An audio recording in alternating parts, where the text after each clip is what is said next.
I never thought I'd be the kind of person sitting in a packed community center courtroom on a sticky Tuesday morning in late September, watching my entire life get measured with a clipboard and a fake smile. But there I was, wearing the navy dress my sister Maria had helped me pick out the week before. Ironic, right? She'd squeezed my hand outside the door and whispered, "You look strong, professional. We'll beat these ridiculous HOA rules together, Jen. I've got your back." My baby sister, the one I'd shielded from playground bullies, the one I'd coached through her real estate law exams when she swore she'd fail, now sat right behind me in the gallery, tissue in hand, ready to support me through what I thought was just another petty neighborhood spat. If only I'd known. The room smelled like stale coffee and desperation. Derek sat across the aisle with his attorney, a slick guy in an expensive suit who looked like he'd billed by the smirk. My soon-to-be ex-husband wouldn't even glance my way. He just stared at the American flag in the corner like it owed him money. After 10 years of marriage, after scraping together what I thought was a family, my own lawyer, Harold, shuffled papers beside me.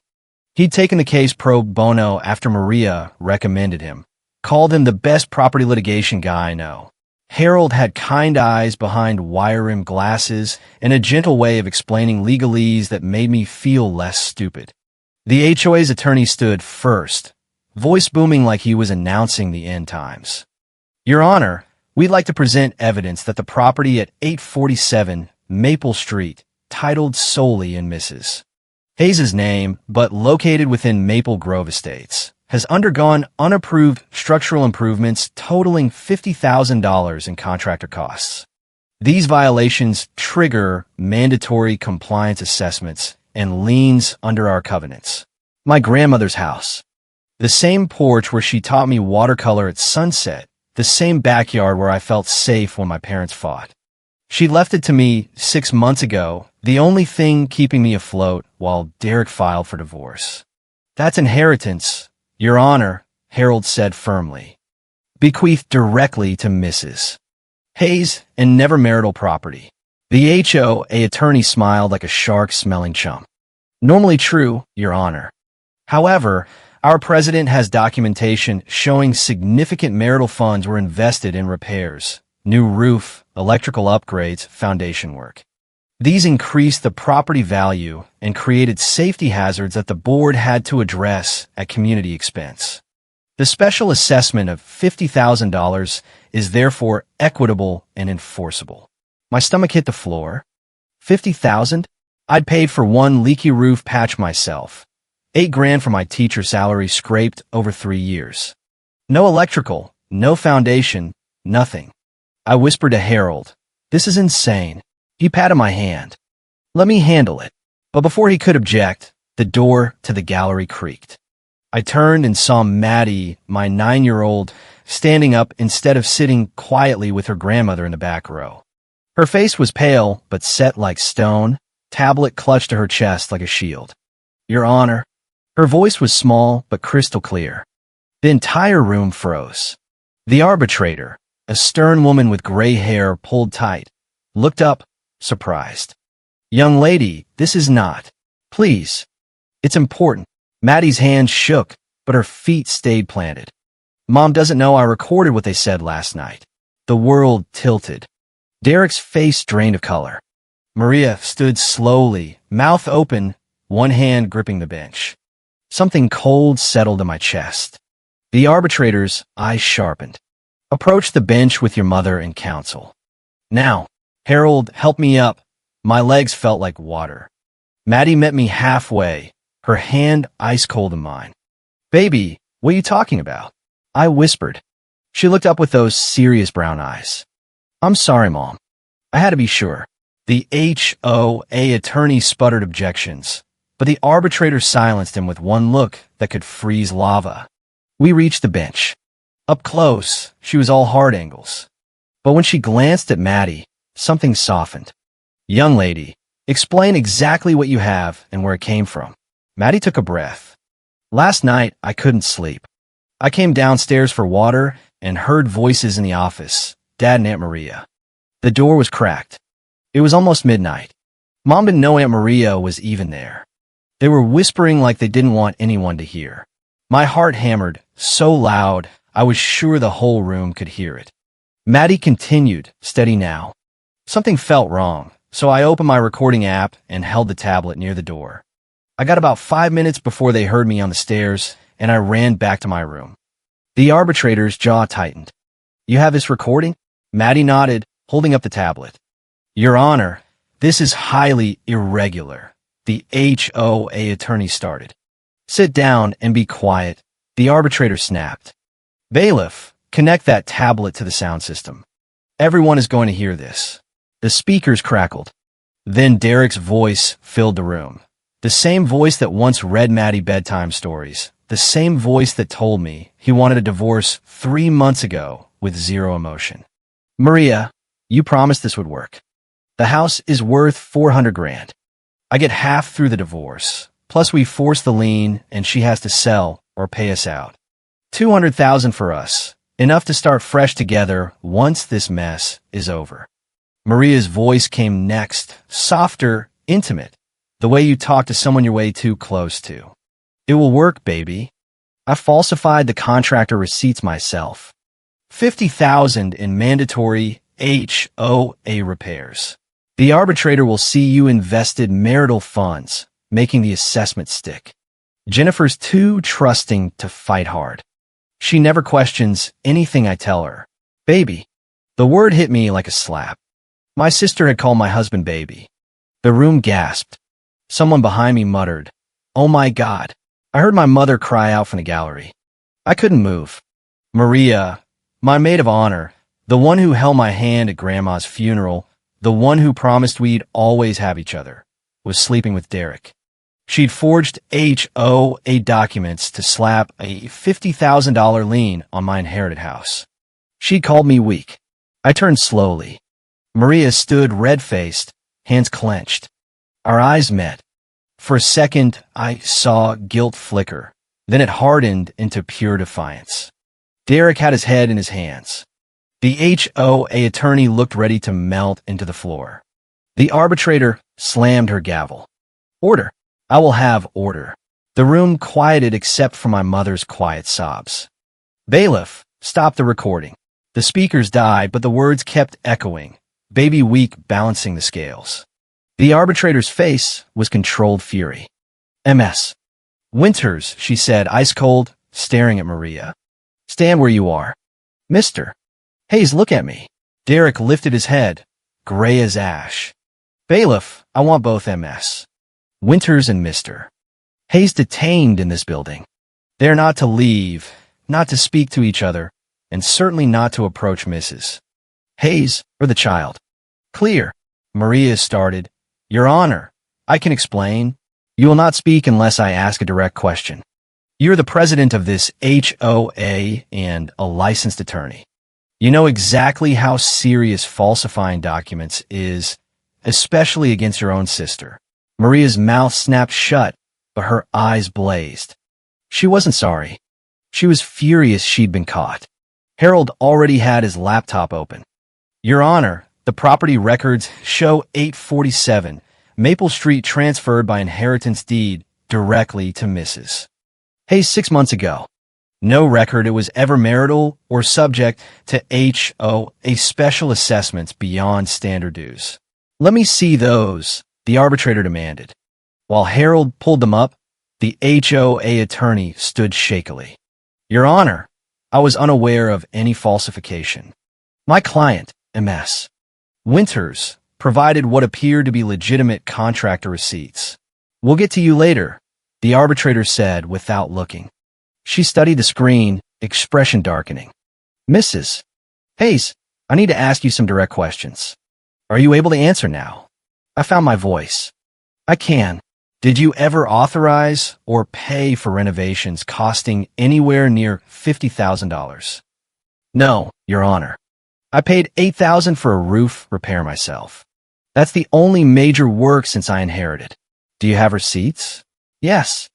Harold has them. Get the actual contractor on the phone now. Bailiff, call a 30-minute recess. I want Mr. Hayes and MS. Winters held separately. And someone bring Mrs. Hayes and her daughter Water. She stood, black robes sweeping. Before she left, she looked straight at me. Mrs. Hayes, this is not your fault. You trusted people who should have been trustworthy. That's not weakness. That's being a decent human. Don't let anyone convince you otherwise. The bailiff escorted Derek out one door, Maria out another. Maria looked back once. Her mouth moved.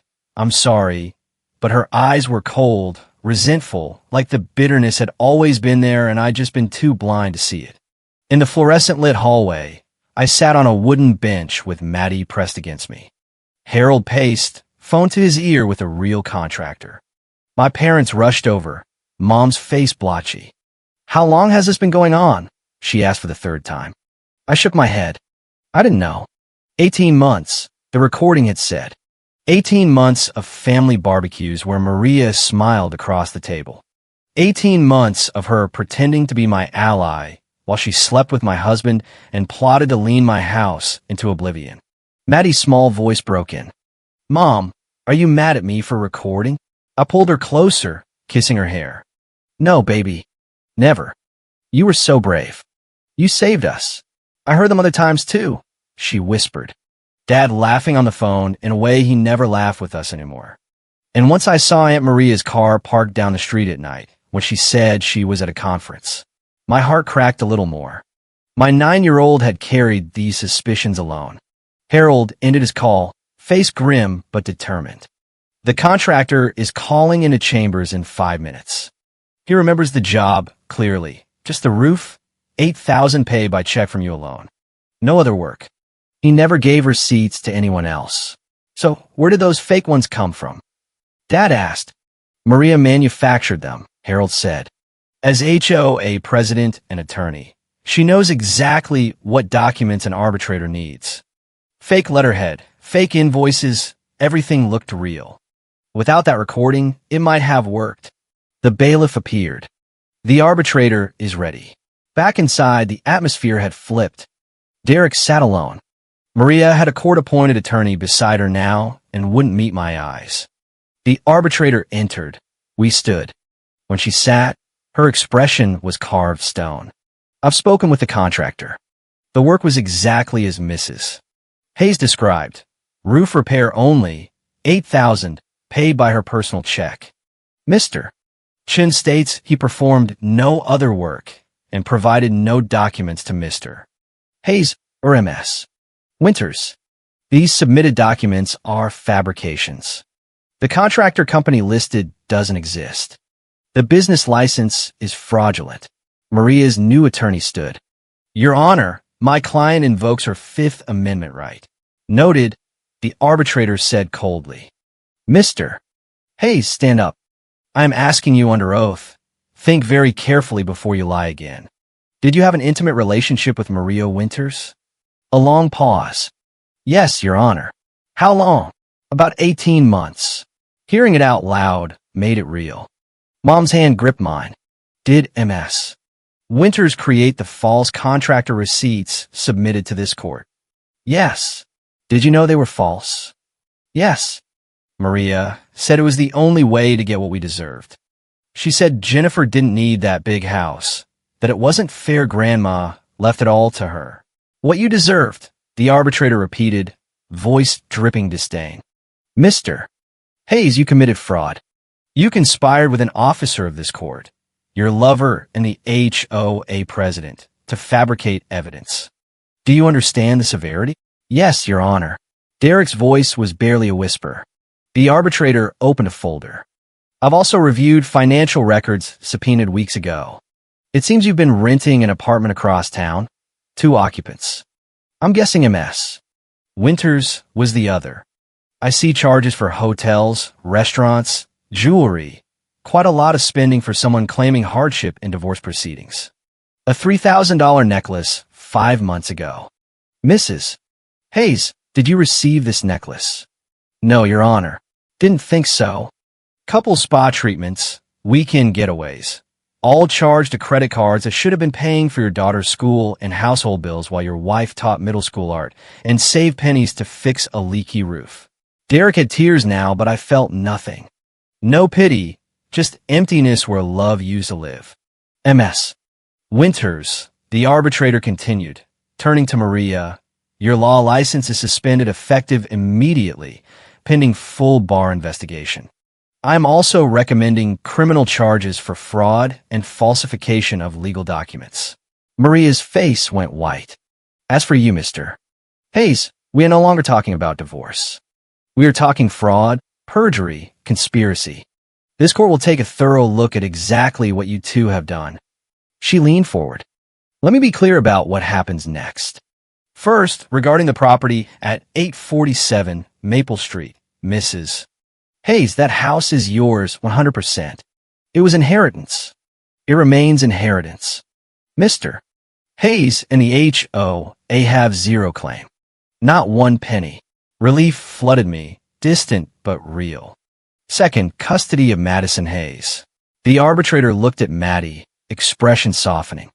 That child has shown more integrity than either adult supposed to set an example. Mrs. Hayes, you are awarded full primary custody. Mr. Hayes, supervised visitation only, contingent on 6 months of family therapy, psychological evaluation, and proven financial stability. Derek started to protest. The arbitrator cut him off. Love isn't words, Mr. Hayes.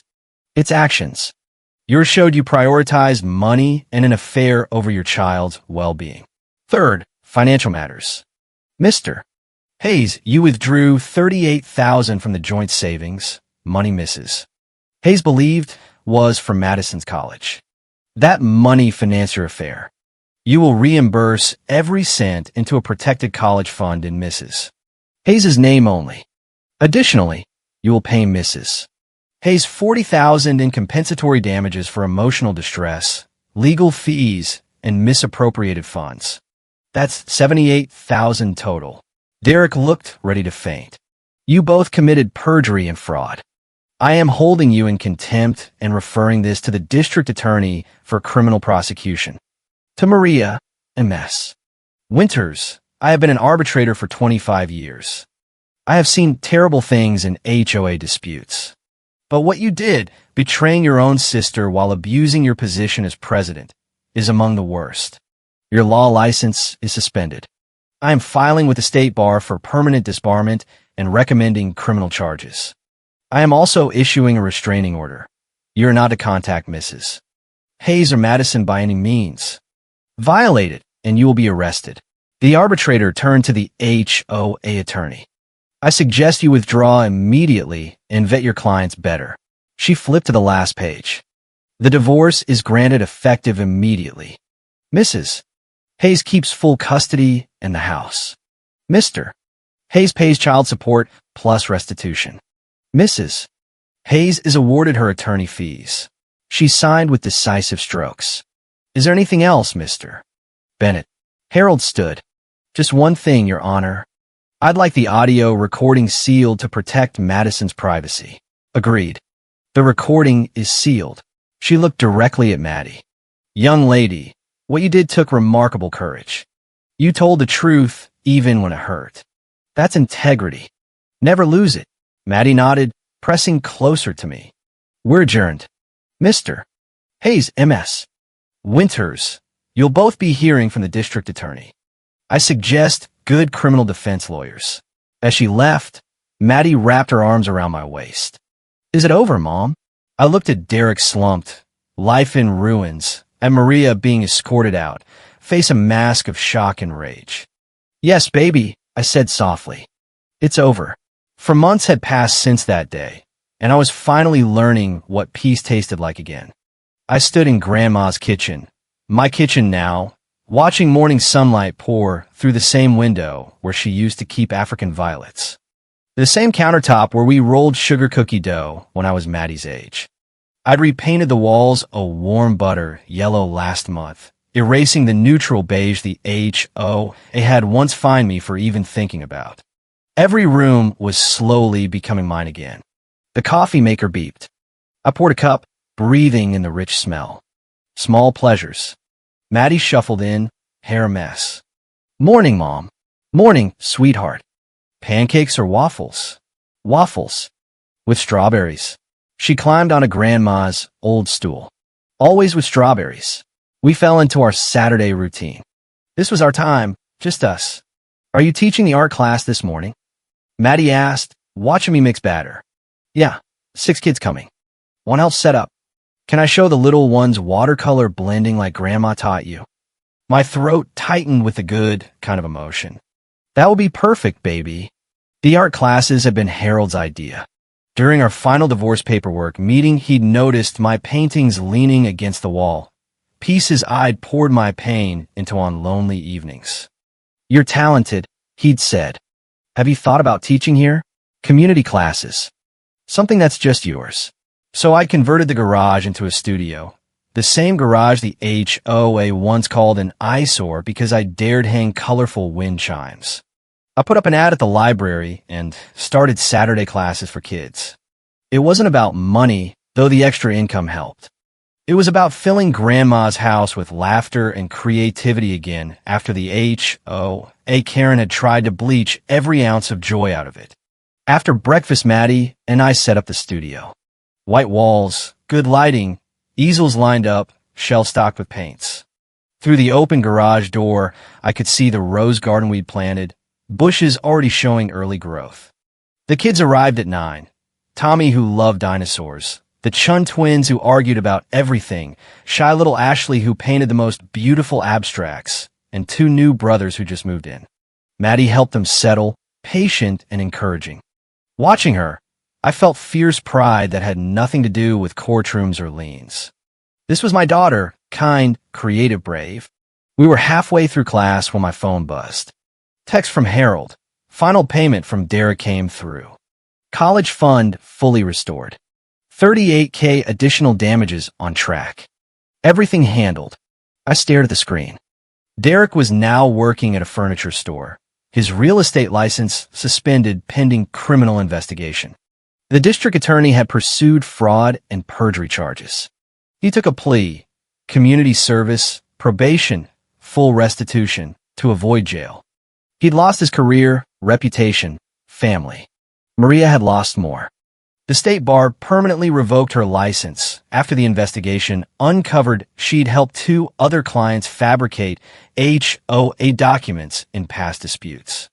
She'd moved to Arizona, working as a paralegal under supervision. She sent 1 letter a month after the hearing. I burned it without reading past the first line. Jen, I know you'll never understand, but I always loved you even when I hated you too.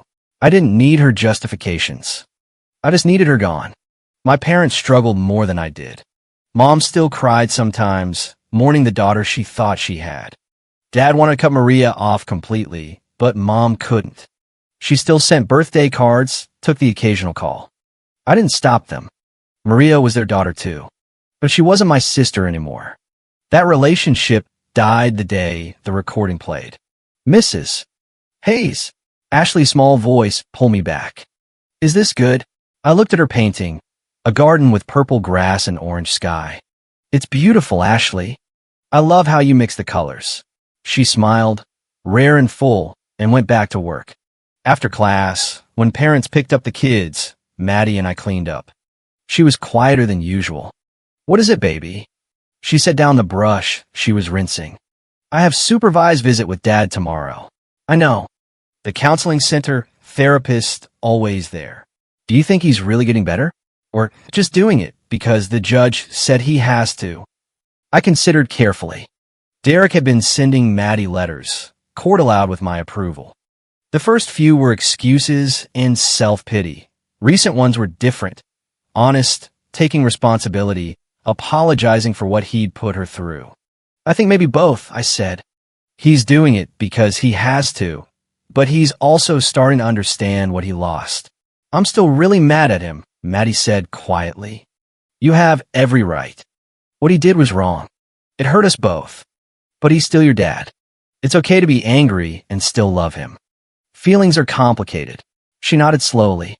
Do you still love him? No, I said, and it was true. The love had died. The anger was fading too. What I felt now was mostly nothing. Derek was becoming a stranger. But I don't hate him either. I just want to move forward.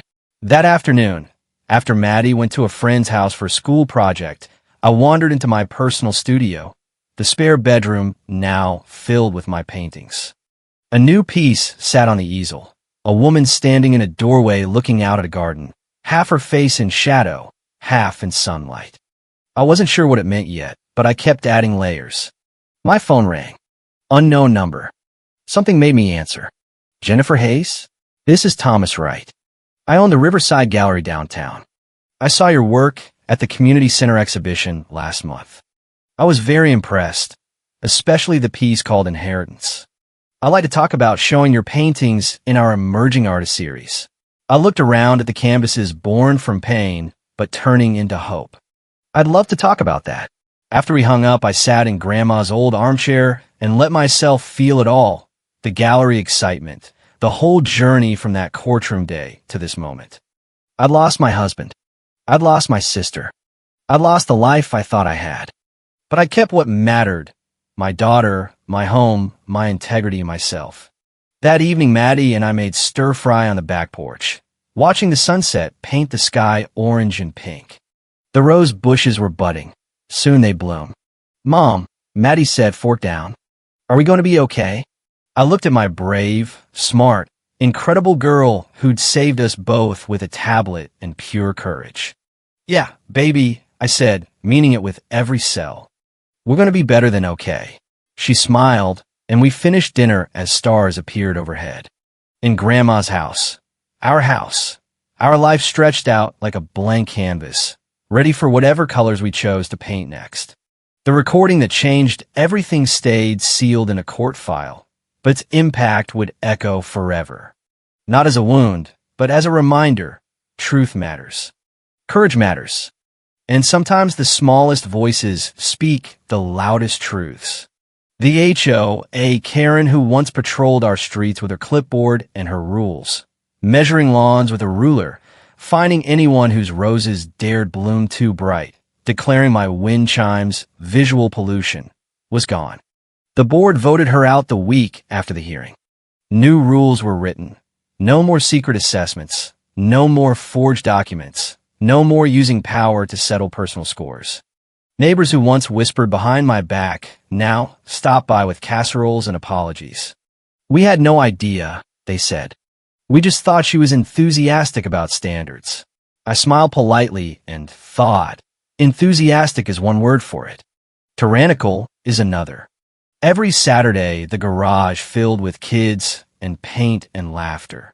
The same garage Maria had once tried to declare non-compliant because the door was painted too cheerful. Now those kids left with paint on their noses and confidence in their hearts. Maddie stood beside me, teaching the little ones how to blend colors the way Grandma once taught me. One afternoon, a new student arrived, a little girl whose family had just moved in. She looked nervous until Maddie handed her a brush. It's okay if it's messy, Maddie said. That's how the best pictures start. The girl smiled, and I felt my chest swell with something I hadn't felt in years. Pure, uncomplicated joy. Harold stopped by occasionally, bringing paperwork or just coffee. You look happy, he said one day, watching the kids paint. You deserve it. I did, and I was finally believing it. The criminal case against Maria and Derek dragged on, but the plea deals were swift. Maria lost her license forever. Derek paid every cent he owed. The house was mine, clear title, no liens, no shadows. I planted more roses. I hung more wind chimes. I painted the front door a soft sage green the old HO it would have fined me $500 for. No one stopped me. Some evenings I sat on the porch with Maddie, watching fireflies dance over the garden. Remember when Aunt Maria used to say the rules were for everyone's good? Maddie asked once. I laughed softly, the first real laugh in months. Turns out the only rule that matters is don't try to steal your sister's house with fake invoices and expect a 9-year-old not to notice. Maddie giggled, the sound bright as the stars above. I'm glad I recorded. Me too, baby. Me too. The neighborhood was quieter now. No more midnight clipboard patrols. No more passive-aggressive notes about lawn height taped to doors. The new board president was a retired teacher who actually liked color and creativity. People waved instead of glaring. Kids played in the street without fear of fines. And me? I was painting again, not just to survive the pain, but because the world looked brighter. The gallery opening was coming up. Thomas had chosen 3 pieces, including the one of the woman in the doorway. He called it Inheritance Reclaimed. I like that title. Life wasn't perfect. Supervised visits with Derek still happened. Maddie came home, quiet sometimes, processing feelings I couldn't fix for her. But she was talking about it, and that was progress. Maria sent another letter. I didn't open it. Some doors stay closed for a reason. Instead, I focused on the things I could control. The brush in my hand, the daughter at my side, the house that had survived every storm. One crisp fall morning, I stood in the driveway, watching Maddie ride her bike down the street. Wind chimes singing overhead. The sun was warm, the sky wide and blue. The neighborhood finally feeling like home instead of a battlefield. I thought about the day Maria stood in that courtroom, face burning as her empire crumbled. I thought about the satisfaction that washed over me. Not cruel, just clean. Justice doesn't always roar. Sometimes it whispers through a 9-year-old's tablet and changes everything. And as Maddie waved at me from the end of the block, laughing, I waved back and whispered to the empty air, "Thank you, Grandma." I kept it. I kept us. The canvas of our future was wide open, and for the first time in years, I couldn't wait to fill it with color. No rules. No Karens. Just us. The end.